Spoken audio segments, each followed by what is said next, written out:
Hello and welcome to the National World War II Museum's podcast series, Service on Celluloid. This is our mini-episode where I will answer comments and questions from the previous episode, as well as provide you, the listener, with oral histories from those who were there. My name is Seth Paradin, historian and digital content manager here at the National World War II Museum in New Orleans, and today we'll be continuing our discussion of the 1963 film, The Great Escape. The film centers on the escape by Allied prisoners of war from a POW camp deep in the eastern portion of Nazi Germany in 1944. The Great Escape was directed by John Sturges and written by W.R. Burnett and James Clavell. It was based on the book by the same name written by Paul Brickhill. It stars Steve McQueen as Virgil Hiltz, James Garner as Hindley, Richard Attenborough as Roger Bartlett, Charles Bronson as Danny the Tunnel King, and many more. The film was a critical success and one of the highest-grossing films of 1963. They started getting messages from Canada. The operators up there, these embryo wiremen, were getting on there, and they were intercepting some of the German stuff, and they told us they thought, or told my mother that they thought that I was a POW, and they gave her what the message had to say. And then finally got a message from Washington that I was officially a POW, and that was about 3 months later, 2-3 months later. That was the voice of Army Air Forces veteran Malcolm Higgins. Malcolm has a nickname called Herc.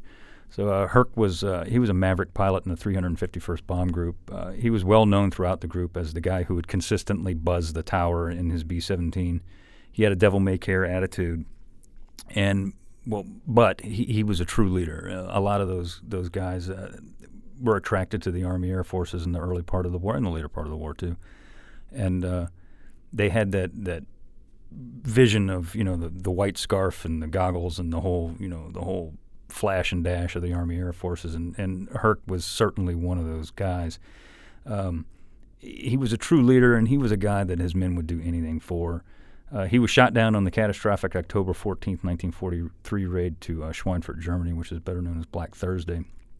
And Herc spent the rest of the war as a guest of the Third Reich, initially being sent to Stalag Luft III, which of course was the setting for The Great Escape, both in reality and in the fictional movie. One of the topics we discussed last week, of course, was escaping from Stalag Luft III. And as was stated in the main episode, tunnels were an essential part of the escape plans for most POW camps, and especially in Stalag Luft III. Tunnel digging inside of a prisoner of war camp was dangerous, not just dangerous for the fact that if the Germans found you digging, you were in for some real serious punishment, but the digging in the soil could cause the tunnels to collapse. A lot of these tunnels were not very deep.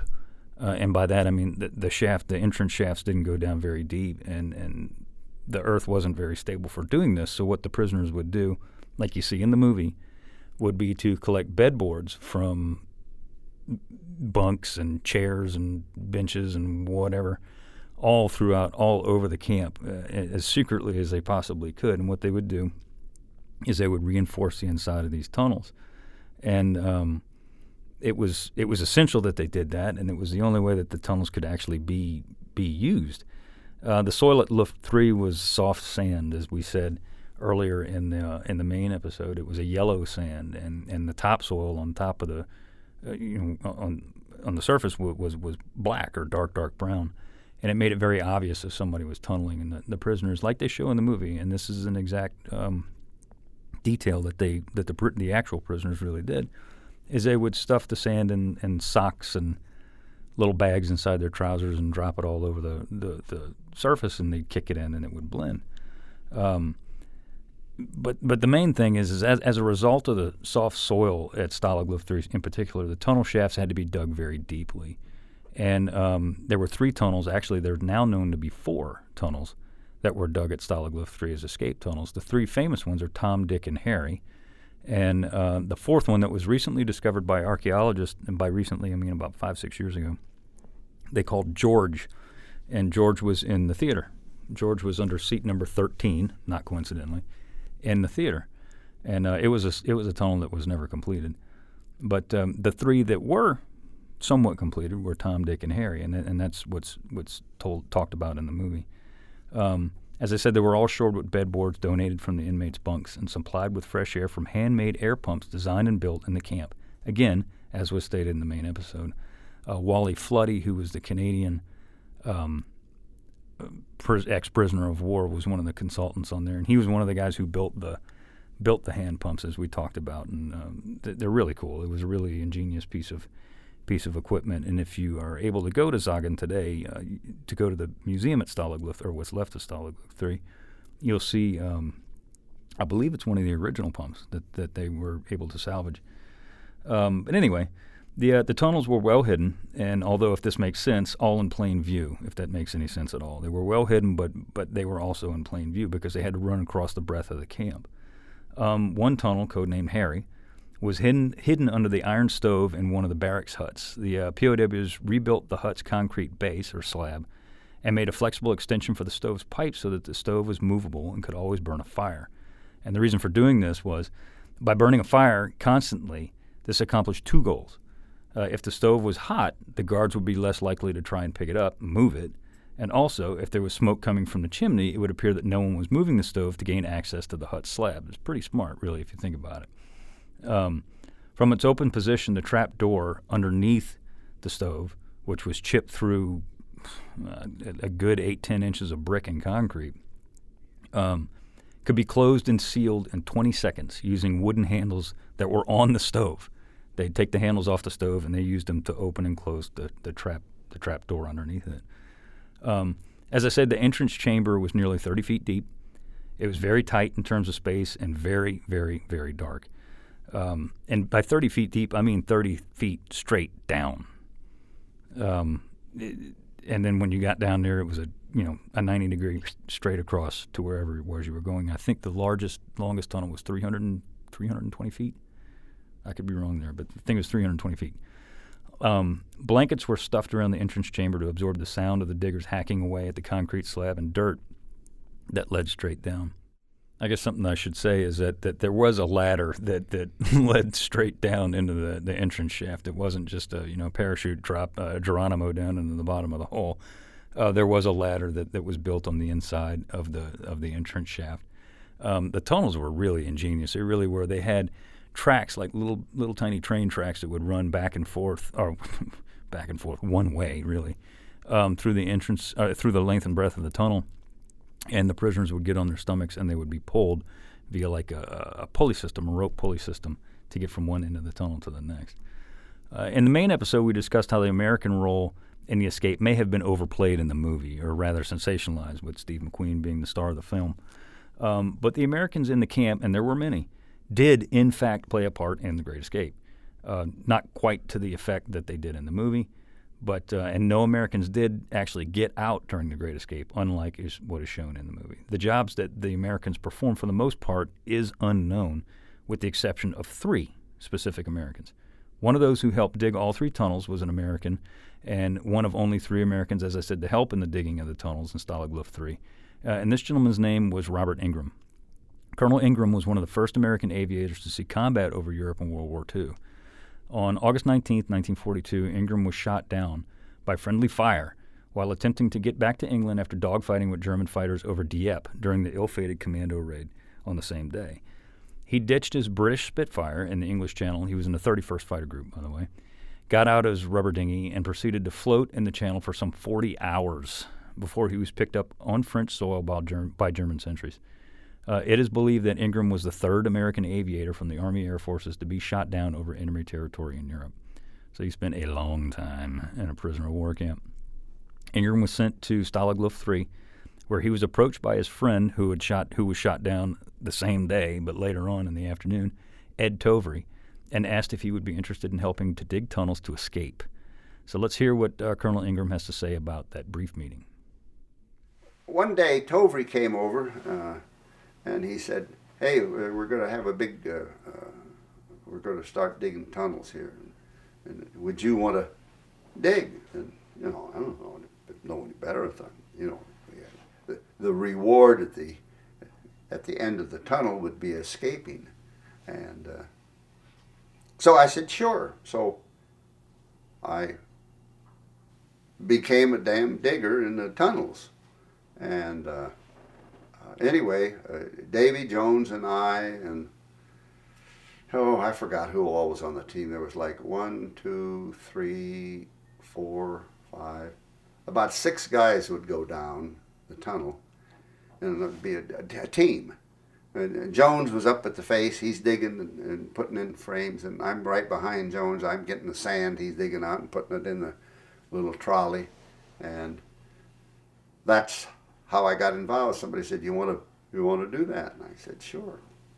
So I became a digger, and we had the 3 tunnels: Tom, Dick, and Harry, and I dug. Jones and I, and Ed, we dug in all 3 of those tunnels. And I believe I can say this without fear of contradiction, that Tovey and I were the only 3 Americans that actually dug in the tunnel. There may have been some down in the tunnel that worked down there, like maybe somebody ran the air pump, or somebody was a carpenter and he'd be making frames to frame the tunnel. But I think Tovey and Jones and I were the only 3 Americans. I'm almost positive of that. The Davy Jones that Colonel Ingraham was referring to in that clip was none other than retired Major General David M. Jones. General Jones is most well known for the role he played in the famous Doolittle raid. Davy was the pilot for crew number 5 that took off from the USS Hornet CV-8 on April 18, 1942, bound for Tokyo. Jones ditched his aircraft, and he and his crew evaded Japanese captivity and returned to the U.S. through China, where he was then sent to the European theater and shot down in his B-25 and taken prisoner by the Germans.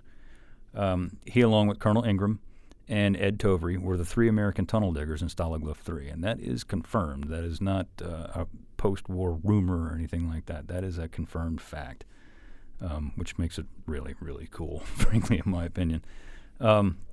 While tunnel digging was the way out of the camp, the question is, how are the new escapees supposed to blend in and fade away amongst the civilian population of Europe? And that was something that was not going to be easy for the vast majority of these people. Something that Colonel Ingraham talks about in his full interview is that most of the escapees were not German speakers. They were not French speakers. They were not, whatever. They couldn't speak anything but English. And somebody with that handicap is going to have a very hard time blending into the citizenry of the Third Reich. And what the X organization, which is the real organization that actually was in Stalag Luft III and is portrayed in the movie, would do, they had an escape committee. And what the committee, as I said, would do is they would evaluate each of the escapees or potential escapees, and they would figure out who had the best chance of actually getting out, and not getting out of the camp, but like getting out of Europe, getting out of Nazi Germany.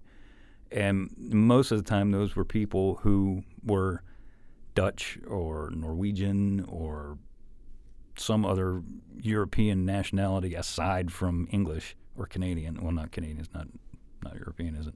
But those guys could speak German. They could speak French. They could speak multiple languages. And what the committee would do is they would set these people up with the best clothes, the best paperwork, and give them the best chance to get out and survive. And the movie doesn't really do a really good job of explaining that. They talk about, showing some of the people trying to speak German and whatnot and getting tripped up. I think Richard Attenborough trips up one of the other guys as he's basically training him. But that's not really how the organization actually did work. But the X organization wasn't just tunnel diggers. It wasn't just guys who were setting up other guys to escape. It consisted of everything that involved an escape committee, if you will. And the movie does a very good job of showing that. And these guys were forgers. They were tailors. They were scroungers, guards. They were security for watching which Germans came in and out of the camp. Ingraham talks about, in a different part of his oral history, he talks about how there was a couple of guards, and by guards I mean American guards and British guards, who would literally log each German that came in and out of the camp, right? What time they were there, what time they left. And each time they came into the camp, what the Germans didn't know, or if they did know, they ignored it, was they were immediately met by a prisoner. And that prisoner stayed with that German the entire time they were in the camp. So they knew exactly where that German was, whoever it was, was at any time point while they were in the camp. And that was to basically CYA. That was basically to watch their backsides while they were doing the jobs that they had to do to try and get out. To hide these clandestine efforts, the prisoners turned to mundane activities to camouflage their efforts. Singing classes and theater classes were held near the tunnels outside in an effort to drown out any possible noise giveaways during the digging. What the Germans did at Stalag Luft III was they actually buried microphones in the ground because they knew that there were people going to try and tunnel out. They were not fools. They buried microphones in the ground to a certain depth, and I don't remember what the depth was, in order to hear the chipping and the hacking and the shoveling and the cussing and the hollering that the guys would inevitably do while they were in the tunnels. And they didn't pick up any of those sounds. Why? Because the escapees knew, A, that the Germans had put microphones down there, and B, that the soil was soft, so they had to go 30 feet down. The microphones did not extend 30 feet down, so they escaped that part. But anyway, back to what I was saying. Art classes were staged to aid the acquisition of paper and supplies needed to forge papers. So you couldn't just go ask a German guard, hey, can I have some pencils and some rubber stamps and some ink and some paper? Well, why? Why do you need all that? Oh, well, we're making papers. We're making forge. No, you can't say that. But, hey, we're having art classes. We're teaching people how to draw birds like they show in the movie or whatever, or ships or whatever it may be. And they did that. They did those. They had those requisitions to the German guards, and the Germans would provide them with that material, as would the Red Cross, by the way. And the art classes were staged to aid the acquisition, as I said. The camps had several tailors who helped mend uniforms. When these guys would bust up their uniforms, tear them up, these tailors would, fix them. They'd sew buttons on them, patch holes and whatnot. These are the same guys who were sewing fake German uniforms. So if the same guys were seen sewing, darning socks over and over again, it didn't raise any, alarms to see them sewing on a jacket, even if that jacket looked remarkably like a German Luftwaffe jacket or a civilian coat that didn't belong in a prisoner of war camp. They took English uniforms and they transformed them to civilian suits, as I said, for those who had the best chance to make it to freedom once if they got out of the camp. In the next clip, Colonel Ingraham talks about how the X organization was a military unit. It was not just a humdrum bunch of guys. It was an actual military unit with ranks, thoroughly organized and expertly run, all the way down to the smallest detail. Let's hear what Colonel Ingraham has to say here. It really was. And you have to remember, the entire camp knew what was going on. And when we'd say, we need 50 bed boards to make frames in the tunnel, every building in the block we had the big X, that was Bushel, the head of the escape. And each building had the escape guy. So they'd come get them and say, okay, we need 50 bed boards. So say there's 15, I think that's right, 50 buildings, blocks where people lived.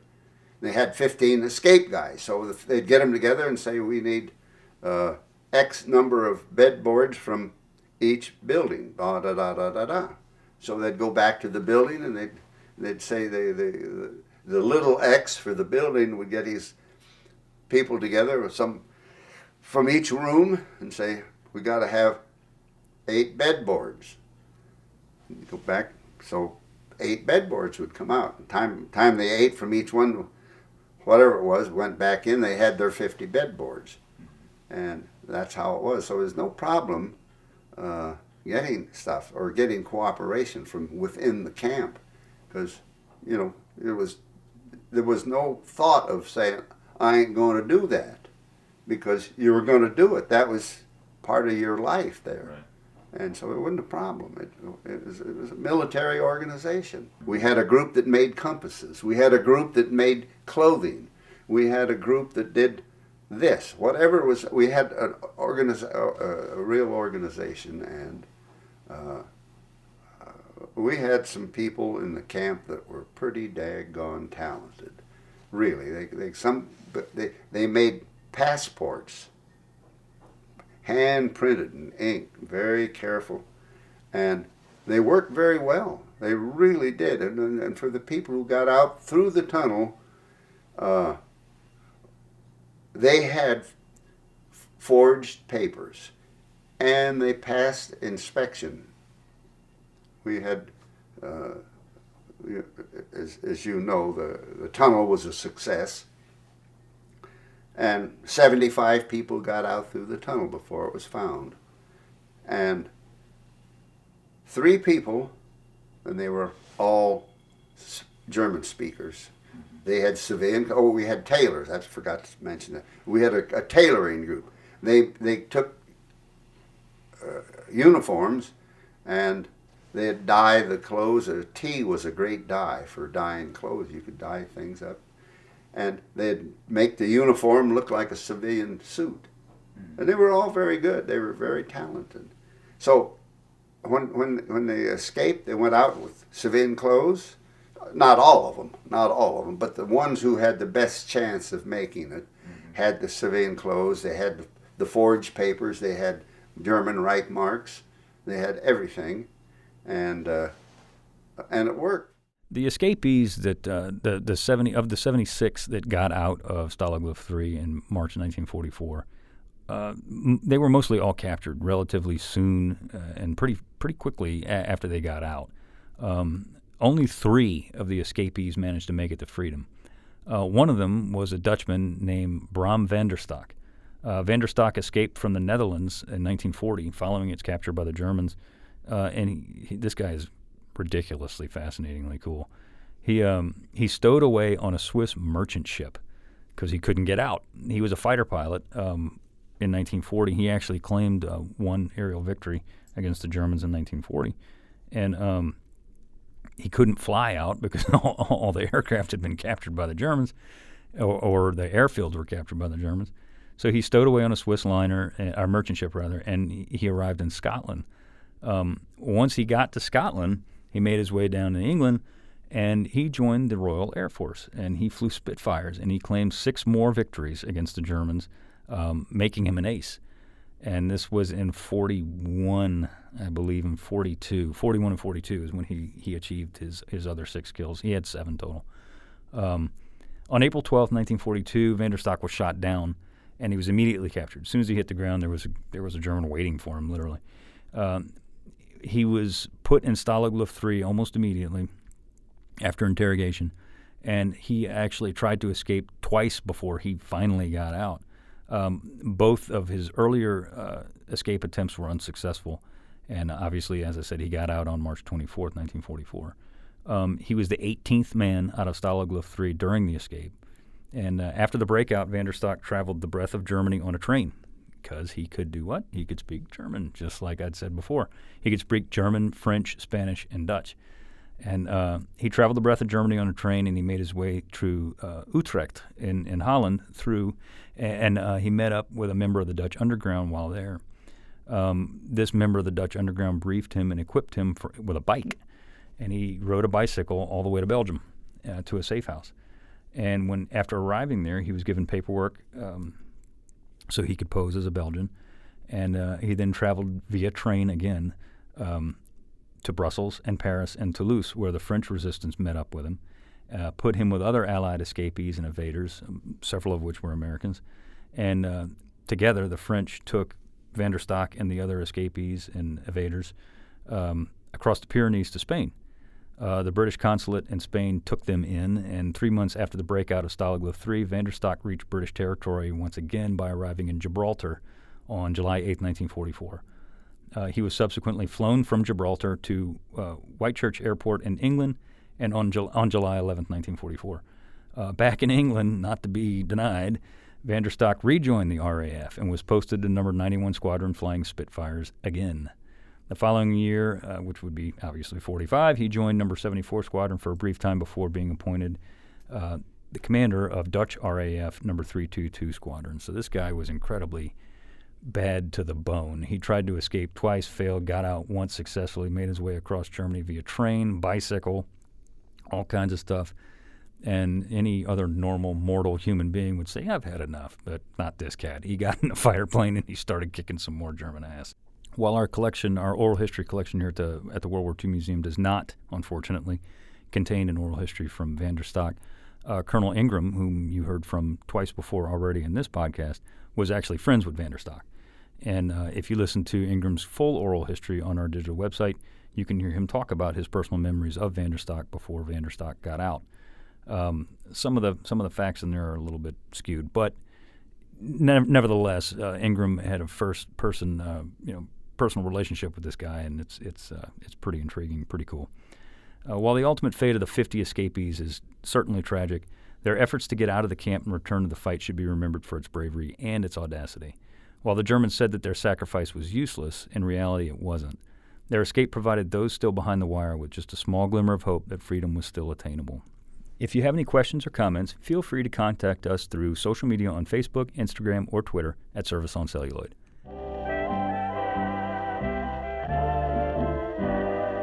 Thanks so much for listening. If you'd like to listen to the complete oral histories you heard today, please visit our digital collections at www.2online.org. That's www.2online.org. Make sure you tune in next week where our panel analyzes the film Tora, Tora, Tora. I'd like to thank everyone who made this podcast possible, our producer, Tessa Jager, and our sound engineer, Jeremy Burson. This has been a production of the National World War II Museum.